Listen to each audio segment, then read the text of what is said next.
Everybody talks about certain ages like they're sacred. Age 59 and a half, that's the one everybody remembers. Financial advisors mention it. Retirement blogs write entire articles about it. Friends at work suddenly become experts on retirement accounts and start telling you that once you hit 59 and a half, you can finally access your retirement money without that dreaded 10% early withdrawal penalty. Then there's age 62, the age when Social Security first becomes available. Not necessarily the best time to claim it, but the first time you can. You hear about it constantly. And of course, age 65, the age people circle on calendars, the age tied to Medicare, the age many people picture when they think of retirement itself. But there is another age sitting quietly between all of those milestones, an age that receives almost no attention. No celebration, no headlines, no retirement countdown clocks, no financial commercials, nothing. Age 61. And that silence may be costing people a fortune. I'm talking about potentially hundreds of thousands of dollars over the course of retirement, not because they made bad investments, not because they picked the wrong mutual fund, not because the market crashed, but because they missed a window, a small window, a timing window. And timing in retirement planning can be worth more than most people realise. Now, I know what some of you are thinking, come on, how can one birthday make that much difference? Fair question. Because if someone told me years ago that a single year could dramatically change the way retirement income works, I probably would have rolled my eyes too. But the deeper I dug into the rules, the tax code, Medicare regulations, Social Security interactions and retirement income planning, the more I realised something important. Retirement isn't just about how much money you have, it's about when you move it, it's about when you recognise income, it's about when you convert accounts, it's about when you make decisions. And some years give you opportunities that never come back once they're gone. Think about your financial life like a hallway filled with doors. When you're younger, almost every door is open. You can move freely. You can adjust your strategy. You can change directions. You can make mistakes and recover. But as retirement approaches, doors begin closing, one by one. And the thing about these doors is that once they shut, they don't reopen. You don't get another chance, you don't get a do-over, you simply lose options. And losing options is expensive, very expensive. Most people spend decades focusing on accumulation, save money, invest money, grow money, build bigger balances. That's important, absolutely. But eventually, retirement becomes less about accumulation and more about optimization. You stop asking, how do I make more money? And start asking, how do I keep more of the money I've already made? Those are very different questions.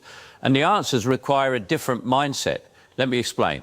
At age 59 and a half, one major door swings open, the IRS penalty door. Suddenly, retirement account withdrawals become much easier.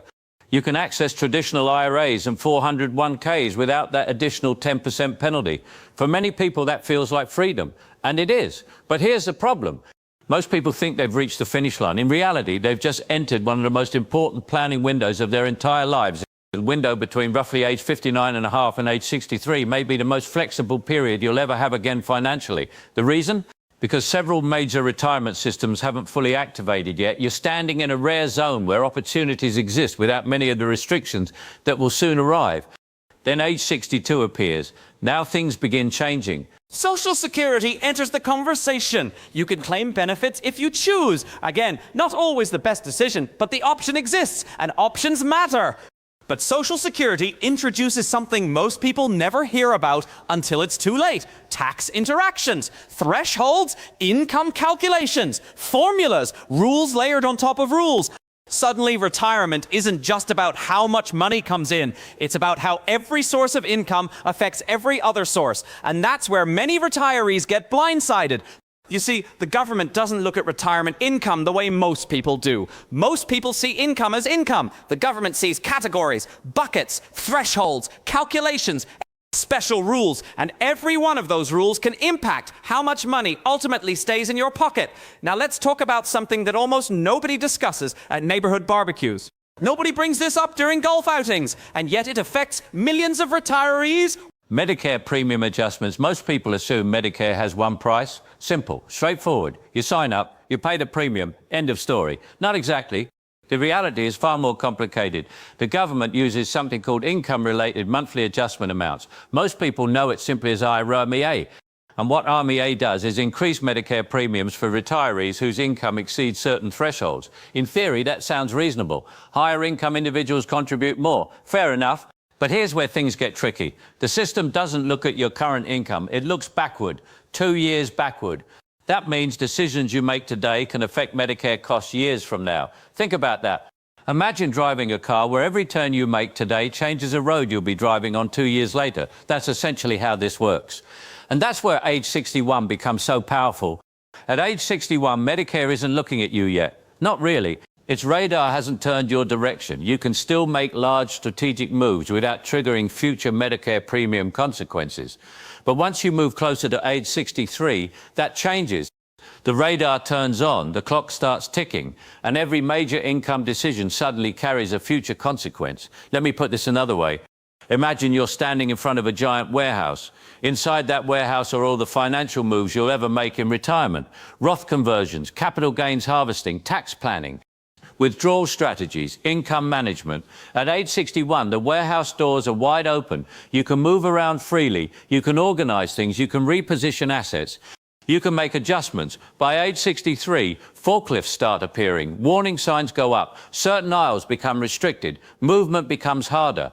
By age 65, much of the warehouse is operating under entirely different rules. Same warehouse, different environment. And the people who understand that difference often save enormous amounts of money. One of the biggest mistakes retirees make is assuming retirement planning begins when they retire. It doesn't. Retirement planning begins before retirement, sometimes years before retirement, because many of the most important decisions involve preparation, not reaction. Think about athletes. Championships aren't won on game day, they're won during practice, they're won during preparation, they're won months and years before the spotlight arrives. Retirement works the same way. The retirement you experience at 70 is often determined by decisions you made at 60. The tax bill you pay at 75 may be determined by choices you made at 61. The Medicare premiums you face at 67 may be tied to actions you took years earlier. That's why understanding timing matters so much. And unfortunately, timing is one of the least discussed topics in personal finance. People love talking about investment returns. They love talking about stock picks. They love talking about market predictions. But taxes, income sequencing, government thresholds, not nearly as exciting. Yet those boring topics often create bigger financial outcomes than investment performance itself. That's not a glamorous message, but it's true. I've seen retirees spend endless hours worrying about whether they can earn an extra 1% in their portfolio. Meanwhile, they completely ignore tax decisions that could save them tens of thousands of dollars, sometimes hundreds of thousands. That's like stepping over $100 bills to pick up pennies. And unfortunately, it happens every day. The reality is that retirement planning isn't a math problem. It's a behavior problem. It's an awareness problem. It's understanding how the system works before the system starts making decisions for you. Because once certain ages arrive, flexibility begins disappearing. And flexibility is valuable, very valuable. The older I get, the more I realize that financial freedom isn't really about money, it's about choices. Money simply gives you choices. The ability to choose when you work, the ability to choose where you live, the ability to choose how you spend your time, the ability to choose how much you keep, and every closed door reduces those choices. That's why age 61 deserves far more attention than it receives. Not because it's magical, not because it's mysterious, but because it may represent one of the final opportunities to make large financial moves before multiple government systems begin interacting with your retirement income. And once those systems engage, the game changes. Not impossible, not disastrous, just different. The challenge is that most people don't realize the game changed until they're already playing under the new rules, and by then many opportunities have already disappeared. That's why we're having this conversation, because understanding the rules before they affect you is one of the greatest financial advantages you can have. And as we'll see, the people who recognize the age 61 window often create retirement outcomes that look dramatically different from those who miss it completely. Let's talk about a man I'll call Richard, not because that's his real name, but because his story perfectly illustrates how small timing mistakes can create very large financial consequences. Richard did everything society told him to do. He worked hard, he saved consistently, he avoided debt, he invested steadily.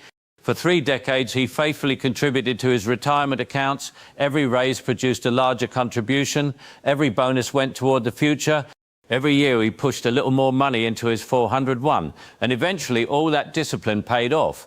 By age 60, Richard had accumulated roughly $1.20 million. Most people would look at that number and say, congratulations, you're set.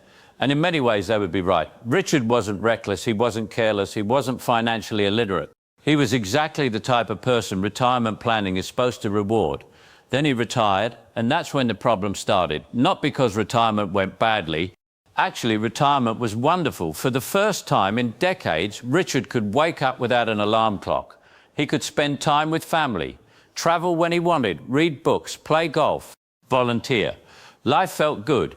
And because life felt good, he delayed making some important financial decisions. Nothing dramatic, nothing irresponsible, just procrastination.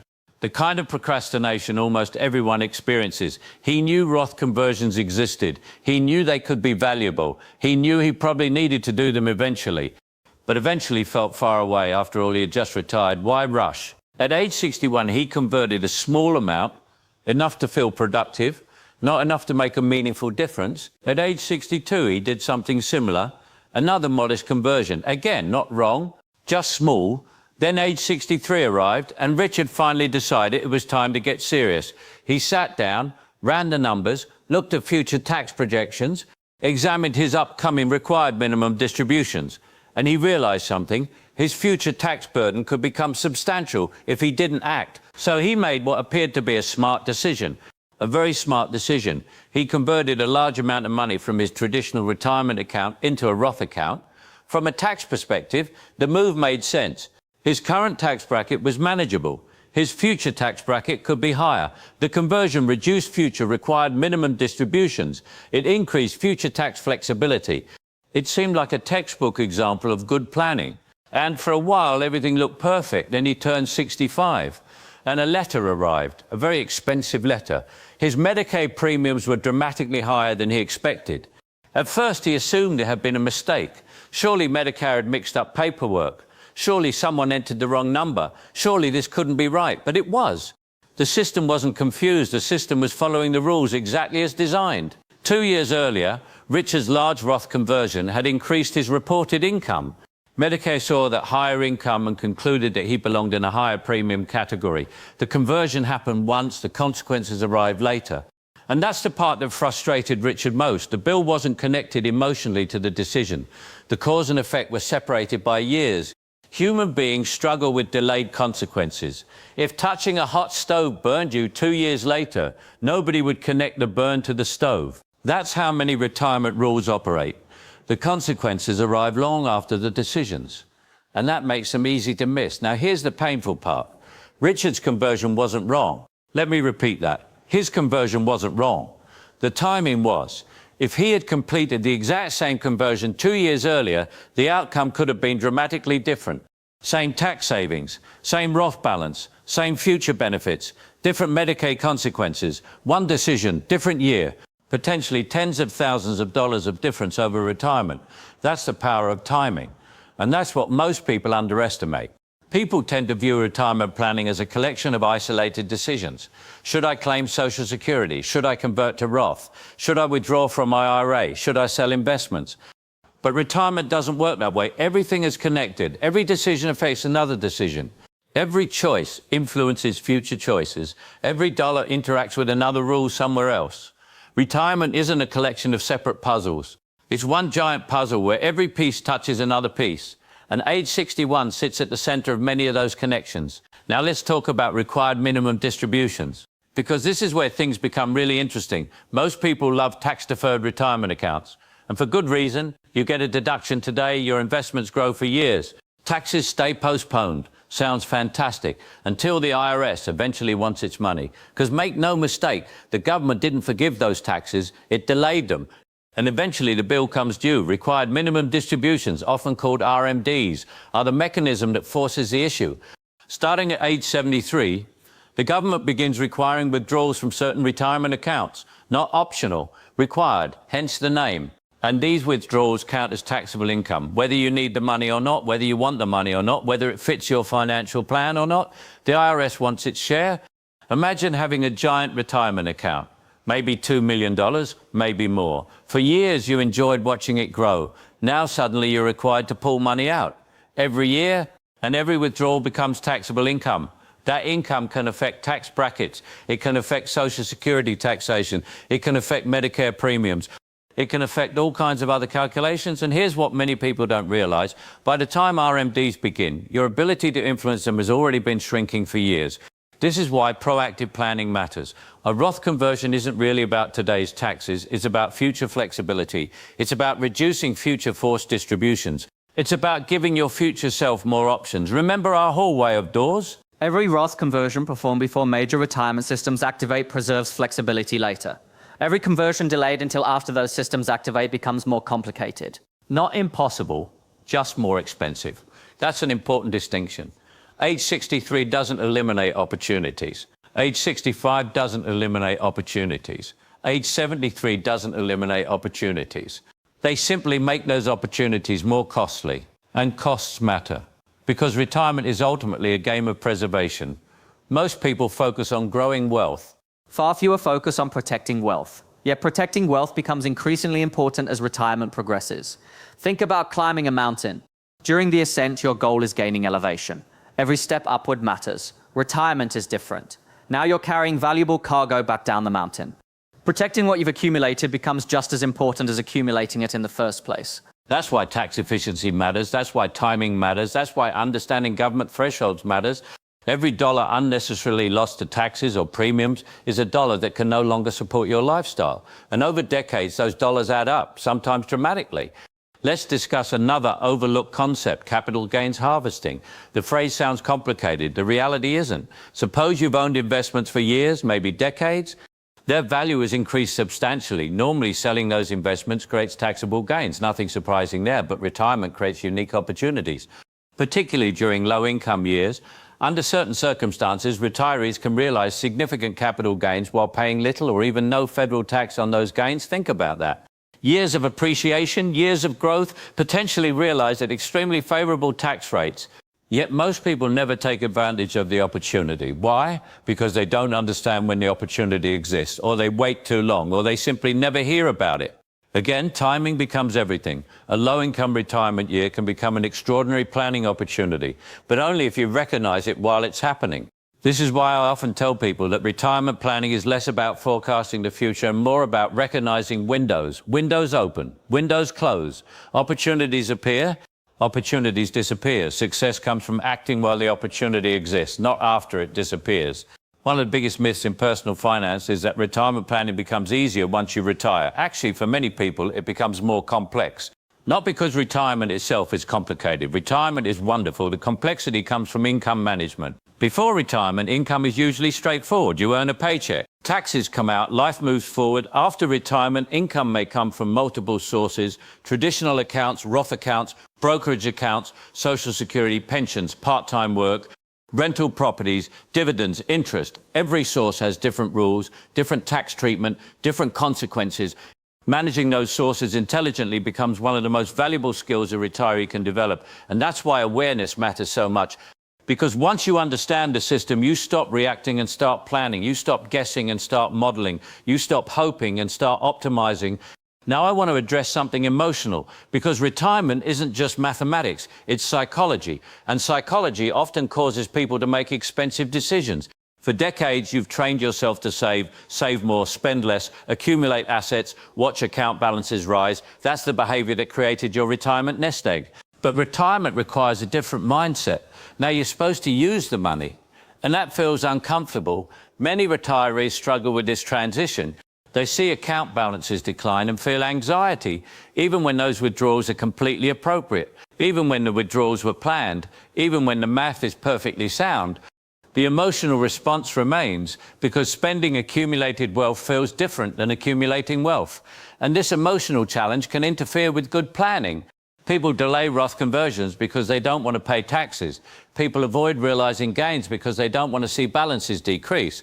People postpone optimization because it feels painful in the short term, yet short-term discomfort often creates long-term benefits. That's the paradox. Good retirement planning sometimes feels wrong emotionally, even when it's right mathematically. The retiree who converts money today may feel poorer, but 10 years later, they may have dramatically more after-tax wealth. The retiree who strategically realizes gains today may feel uncomfortable, But years later, they may enjoy greater flexibility and lower lifetime taxes. Retirement rewards patience, but it also rewards action. Knowing when to wait matters.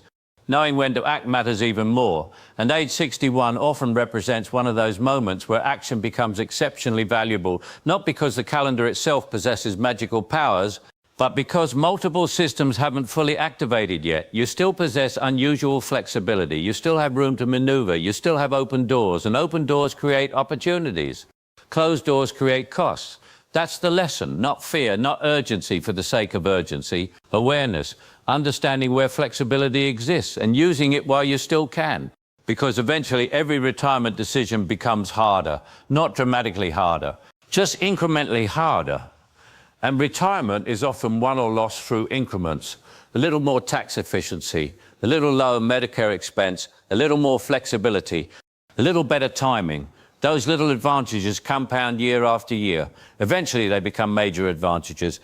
And that's why the people who understand retirement income planning often end up keeping substantially more of what they spent their entire lives building. Let me tell you something that might completely change the way you think about retirement. The biggest threat to many retirees is not running out of money. I know that's what every headline screams. Every commercial asks the same question. Will you outlive your savings? Have you saved enough? What if the market crashes?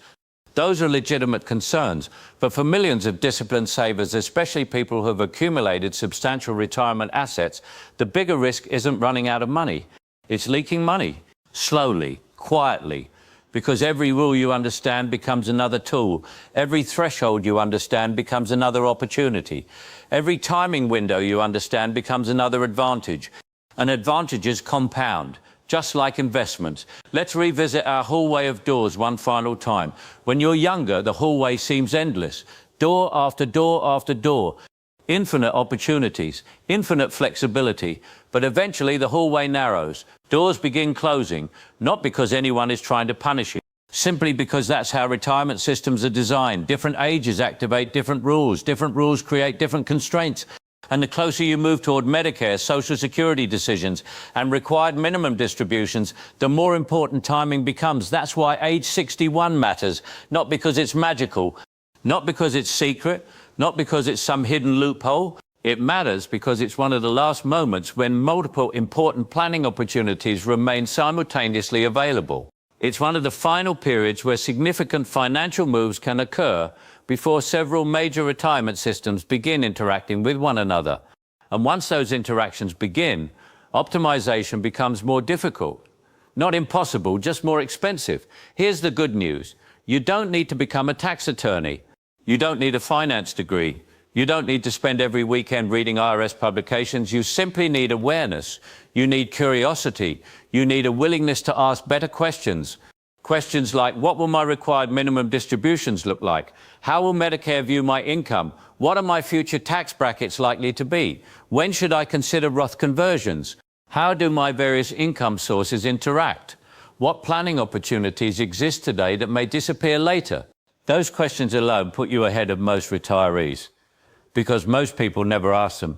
And if you never ask the questions, you'll never discover the opportunities. One of the greatest financial advantages available today isn't intelligence. It isn't wealth. It isn't even investment knowledge. It's awareness. Awareness of how the system actually works. Awareness of where the thresholds exist. Awareness of where the windows open. Awareness of when they close. Because once you see the system clearly, your decisions improve naturally. You stop making choices based solely on emotion. You stop reacting to headlines. You stop following generic advice designed for everyone. Instead, you start making decisions tailored to your specific situation. And that's where real financial confidence comes from, not certainty. Confidence. Confidence that you're making informed decisions. Confidence that you're acting intentionally. Confidence that you're not accidentally handing away wealth because you didn't know a rule existed. At the end of the day, retirement isn't about maximizing every last dollar. It's about maximizing your quality of life. Money is simply a tool, a resource, a means to an end. The goal isn't to die with the biggest account balance. The goal is to use your resources wisely, to create security, freedom, generosity, peace of mind, memories with people you love. And if understanding a few retirement planning windows helps you keep more of what you've worked decades to build, then it's worth learning. Because nobody worked 40 years just to give away money unnecessarily. Nobody spent decades saving just to stumble into avoidable costs. Nobody sacrificed, invested and planned simply to miss opportunities they never knew existed. So if you're approaching retirement, remember this. Don't just focus on how much money you've accumulated, focus on how you'll access it. Don't just ask whether you're ready to retire. Ask whether your money is positioned correctly for retirement. Don't just watch your account balances. Watch your timing. Because sometimes the most important financial decision isn't what you do, it's when you do it. And for many Americans, age 61 may be one of the most important when moments they'll ever encounter. Not a birthday, not a milestone, a window that quietly opens, then quietly closes. And the people who recognize it often spend the rest of retirement grateful they did.